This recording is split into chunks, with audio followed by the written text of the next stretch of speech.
हमने रोड बनाने में स्पेस टेक्नोलॉजी का उपयोग किया है।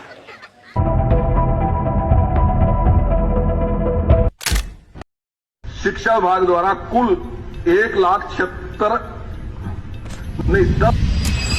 भारत की राजनीतिक सच्चाई को समझना आज के समय की सबसे बड़ी जरूरत है। जब हम देश के हालात को देखते हैं तो एक साफ तस्वीर सामने आती है। वादे बहुत हैं, लेकिन हकीकत कुछ और ही कहानी कहती है। आज हम इस डॉक्यूमेंट्री में भारत की राजनीतिक व्यवस्था की परतों को खोलेंगे और देखेंगे कि कैसे करप्शन, हेल्थ केयर की कमी और एजुकेशन सिस्टम की बदहाली ने हमारे देश को कहां पहुंचाया है।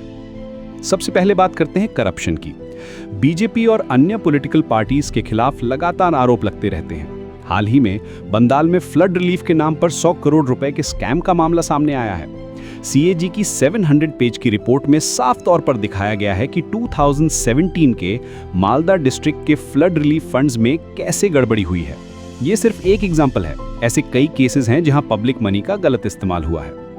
महाराष्ट्र में भी इंटरेस्टिंग डेवलपमेंट्स हुई हैं। अजीत पवार ने अपने ही कोएलिशन पार्टनर्स बीजेपी पर करप्शन के आरोप लगाए हैं। ये दिखाता है कि पॉलिटिकल अलायंसेस के अंदर भी कितनी गंदगी है। बिहार में तो हालात और भी खराब हैं।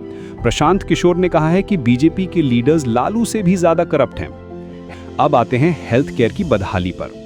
दिल्ली का सीएजी रिपोर्ट देखिए। कैपिटल सिटी में हेल्थ केयर सिस्टम की क्या हालत है। स्टाफ शॉर्टेज का मतलब है कि ड्रग इंस्पेक्टर्स के 63% पोजीशंस खाली हैं। हॉस्पिटल्स में पेशेंट लोड इतना ज्यादा है कि कंसल्टेशन टाइम 5 मिनट से भी कम है। सर्जरी के लिए वेट टाइम 2 से 3 मंथ्स है और बर्न सर्जरीज के लिए तो 8 महीने तक इंतजार करना पड़ता है। इंफ्रास्ट्रक्चर की कमी और भी चिंताजनक है। दिल्ली गवर्नमेंट ने 2016-17 में 10,000 हॉस्पिटल बेड्स बढ़ाने का वादा किया था, लेकिन 6 साल में सिर्फ 1,357 बेड्स ही ऐड हुए हैं। 15 land plots health care projects के लिए अलॉट किए गए थे, लेकिन वे एक डेकेड से अनयूज पड़े हैं। Rajiv Gandhi super speciality hospital में 12 मॉड्यूलर ऑपरेशन थिएटर्स में से 6 नॉन ऑपरेशनल हैं, सिर्फ मैन पावर शॉर्टेज की वजह से। एसेंशियल मेडिसिन की अवेलेबिलिटी भी एक बड़ी समस्या है। हॉस्पिटल्स में अक्सर जरूरी दवाएं नहीं मिलती और जो मिलती हैं वे सब स्टैंडर्ड क्वालिटी की होती हैं।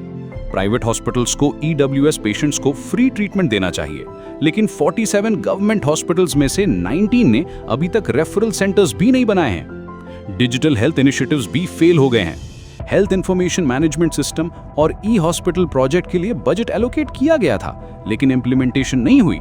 कंप्यूटर्स खरीदे गए, लेकिन वे अनयूज्ड पड़े हैं। यह दिखाता है कि प्लानिंग और एग्जीक्यूशन के बीच कितना बड़ा गैप है। एजुकेशन सिस्टम की हालत तो और भी दुखदाई है।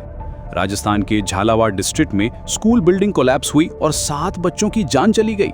ये कोई आइसोलेटेड इंसिडेंट नहीं है, ये एक नेशन वाइड क्राइसिस का हिस्सा है। ASER रिपोर्ट के अनुसार 22 इंडियन स्टेट्स में 22% स्कूल्स डिलैपिडेटेड कंडीशन में हैं। UDISE.jo डेटा के मुताबिक 6,000 से ज्यादा स्कूल्स में प्रॉपर बिल्डिंग्स ही नहीं हैं। सिर्फ 57.2% स्कूल्स में फंक्शनल कंप्यूटर्स हैं और 53.9% में इंटरनेट एक्सेस है।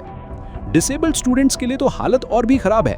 सिर्फ 52.3% स्कूल्स में रैम्प्स विद हैंड रेल्स हैं। बजट एलोकेशन देखिए। एजुकेशन के लिए 1,28,000 करोड़ रुपीस एलोकेट किए गए हैं, जो हाईएस्ट एवर एलोकेशन है, लेकिन ये पैसा एक्चुअल इंफ्रास्ट्रक्चर इंप्रूवमेंट्स तक नहीं पहुंच रहा। समग्र शिक्षा स्कीम को स्कूल एजुकेशन बजट का 52.5% मिलता है, फिर भी बच्चे अनसेफ बिल्डिंग्स में पढ़ने को मजबूर हैं। कर्नाटक में 4,658.25 लाख रुपए इंफ्रास्ट्रक्चर के लिए एलोकेट किए गए थे, प्लस 14,342.40 लाख रुपए का स्पेशल एलोकेशन भी था। फिर भी चिल्ड्रन अनसेफ बिल्डिंग्स में स्टडी कर रहे थे। 2018-19 से 2023-24 के बीच 11,112 मेजर रिपेयर वर्क सैंक्शन किए गए, लेकिन सिर्फ 8,348 कंप्लीट हुए। अब बात करते हैं विमेन सेफ्टी के मिसलीडिंग नैरेटिव्स की। गवर्नमेंट अक्सर प्रोग्रेस के नंबर्स दिखाती है, लेकिन ग्राउंड रियलिटी कुछ और है।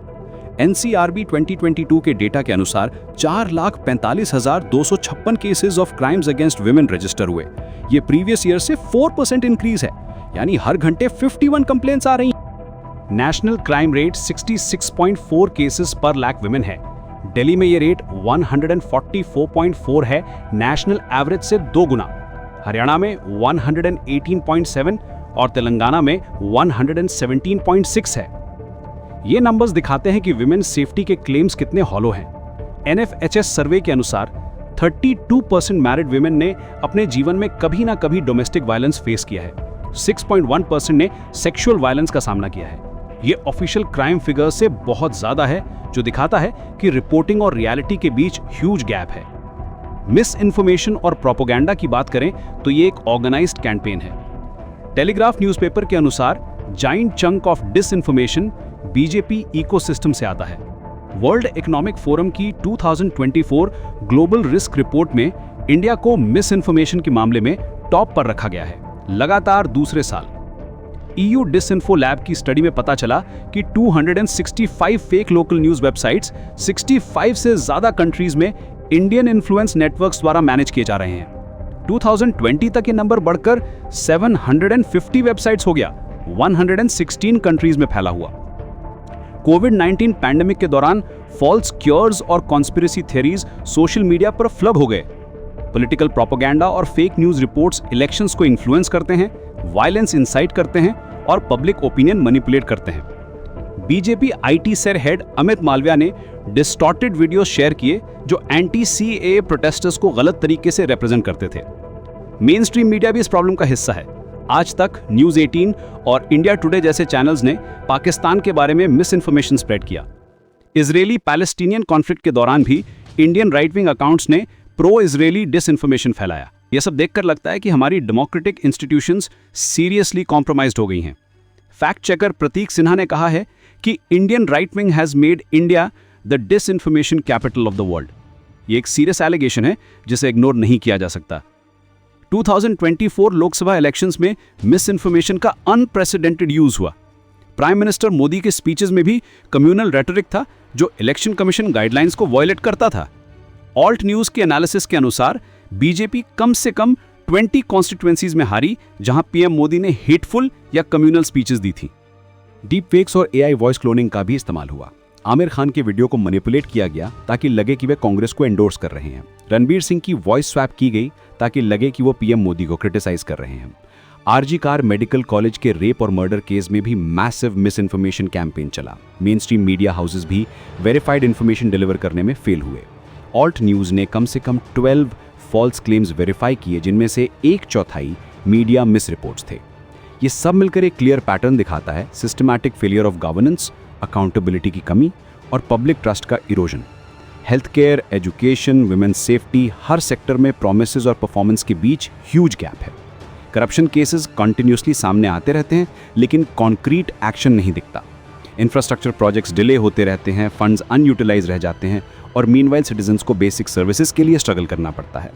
Miss information campaigns public discourse को पॉइजन करते हैं और डेमोक्रेटिक वैल्यूज़ को अंडरमाइन करते हैं। ये डॉक्यूमेंट्री सिर्फ क्रिटिसिज्म नहीं है, ये एक वेकअप कॉल है। हमें अपनी डेमोक्रेटिक इंस्टीट्यूशंस को स्ट्रेंथन करना होगा, ट्रांसपेरेंसी इंश्योर करनी होगी और अकाउंटेबिलिटी डिमांड करनी होगी। सिटीजन्स के रूप में हमारी रिस्पॉन्सिबिलिटी है कि हम फैक्ट्स को फिक्शन से अलग करें और अपने लीडर से सवाल पूछें। चेंज तभी आएगा जब हम कलेक्टिवली एक्शन लेंगे। मिस इन्फॉर्मेशन को काउंटर करना होगा, इंफ्रास्ट्रक्चर डेवलपमेंट को मॉनिटर करना होगा और करप्शन के खिलाफ आवाज़ उठानी होगी। ये हमारे डेमोक्रेसी के सर्वाइवल के लिए ज़रूरी है।